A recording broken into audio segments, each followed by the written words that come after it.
Mahigit 4 na milyong pisong halaga ng shabu sa magkakahiwalay na operasyon ng PNP Bicol, kumpiskado, high-value suspects, arestado. Dahil sa enhanced visibility and patrol operations ng pulis sa Region 5, mga lungsod ng Legazpi at Naga sa Bicol, kabilang sa top 10 safest cities ranking ng bansa. At PNP Bicol tutok pa rin sa paghahanap ng mga most wanted persons. 14 sa kanila kabilang ang isang third-ranking regional most wanted person, huli nitong nagdaang linggo. Samantala, kaugnay ng kampanya kontra insurhensya, 3 miyembro ng Communist Terrorist Group sa Bicol sumuko sa otoridad. Panoorin ang transparent service ng ating Game Changer General. Ito ang ika-82 linggo ng Weekline. Arangkadang muli sa kanyang maagang bicycle patrol ang ating Game Changer General noong linggo ika-6 ng Hulyo sa lungsod ng Legazpi at munisipyo ng Daraga sa Albay. Pagkatapos ay nakibahagi ito sa sagradong misa na Reverend Father Police Colonel Joel D. Baralias, ang OIC ng Regional Pastoral Office 5 sa Santo Niño Chapel sa loob ng Pro 5 headquarters.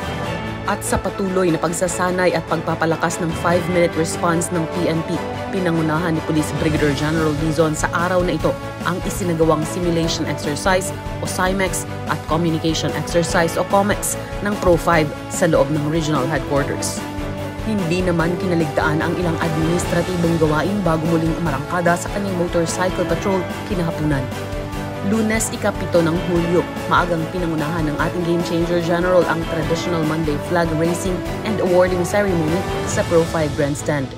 Sinundan ito ng signing of the Memorandum of Agreement kaugnay ng Regional Council Against Child Labor sa pagitan ng Police Regional Office 5 at ng Department of Labor and Employment Regional Office 5 sa Pro 5 Maringal Lounge sa loob ng regional headquarters. Virtually present din ang ating Regional Director sa ginanap na PNP Directorial Staff Conference na pinangunahan ni Police Lieutenant General Edgar Alan O. Ucubo, the Chief of Directorial Staff ng Philippine National Police. Tinutukan naman ang mga administratibong gawain at kinahapunan nagsagawang muli ng motorcycle patrol si Police Brigadier General Dizon kasama ang ating mga kasurong Cops Patrollers. Martes, ika-8 ng Hulyo, maagang bicycle patrol muli ang ginawa ng ating Game Changer General. Sinundan ng pangunguna niya sa isinagawang staff conference, katuwang ang Chief of Regional Staff ng Pro 5 na si Police Colonel Alvin R. Consolacion. Hinarap din ng ating Game Changer General ang exit call ni Director 3 Ronald Alan D.J. Ricardo, ang Regional Director ng PDEA 5, kung saan nagpunta ito sa tanggapan ni Police Brigadier General Dizon. Bahagi din ang ating Game Changer General sa ginanap ng meeting kaugnay ng pinaplanong simulator indoor firing range sa Pro 5.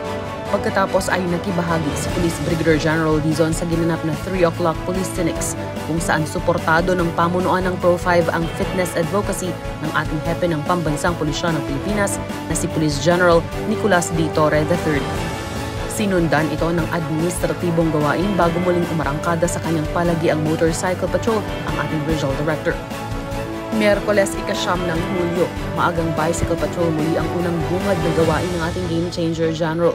Masaya siyang nakakapagbigay seguridad at kapanatagan sa ating mga mamamayan ng lungsod ng Legazpi at munisipyo ng Daraga sa Albay.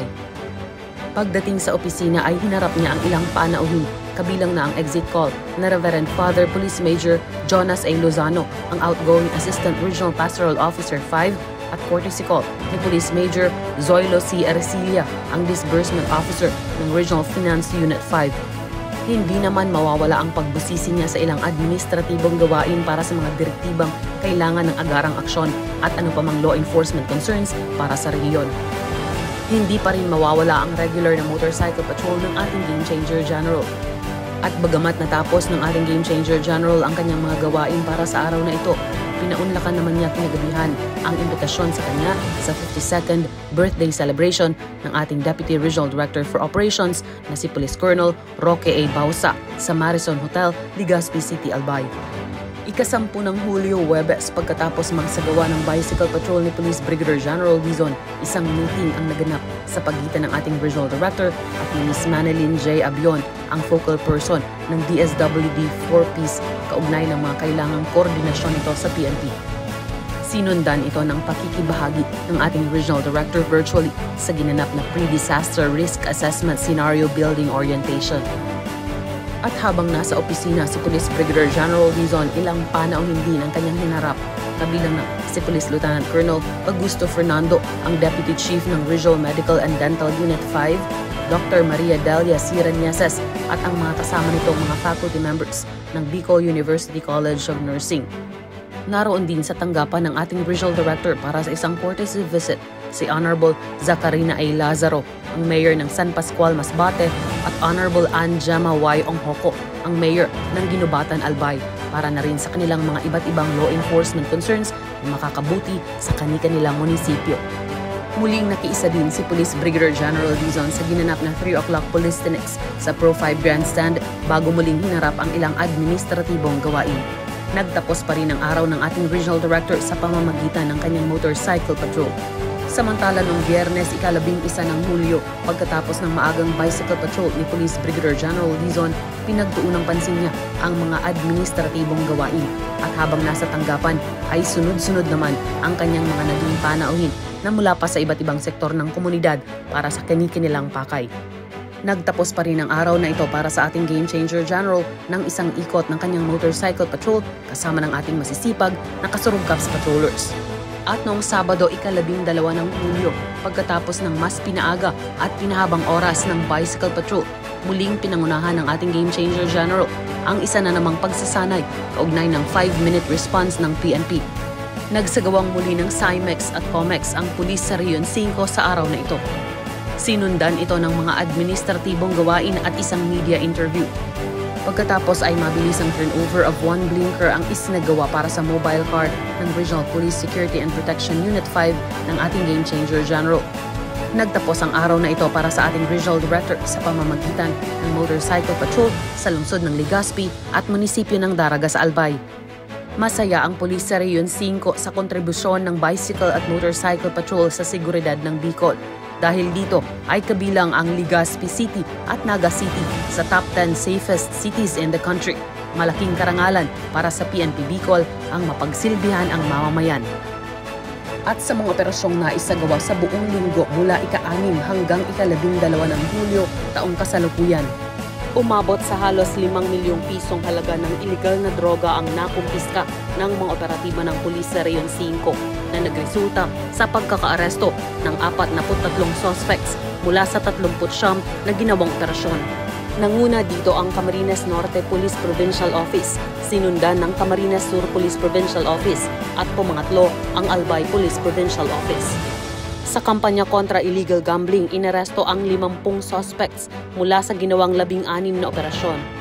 May 11 operasyong naisagawa naman sa kampanya kontra loose firearms kung saan 2 ang inaresto. Habang 21 suspects ang huli sa kampanya kontra illegal fishing mula sa 6 na ginawang operasyon at pagkakakumpiska ng mahigit 70,000 pisong halaga ng mga kagamitan. Huli naman ang 12 suspect sa kampanya kontra illegal logging na nagresulta sa pagkakakumpiska ng mahigit 18,000 pisong halaga ng mga lumbers at leaches.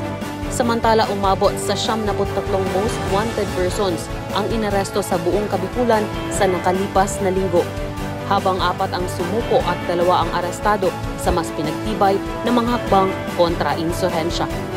Taus-pusong pasasalamat sa lahat ng mamamayan ng Bicol. Isang malaking karangalan ang magsilbi sa inyo mula sa ating Game Changer General. Sundan muli ang transparent service ng ating Game Changer General para sa isa na namang yugto. Tandaan, basta't kay Police Brigadier General Andre Perez Dizon, serbisyo ay damang-dama. Serbisyo ay uunahin ka at ipapatupad ang serbisyong APD. Approachable, presentable, and dependable. Kasurugkaps!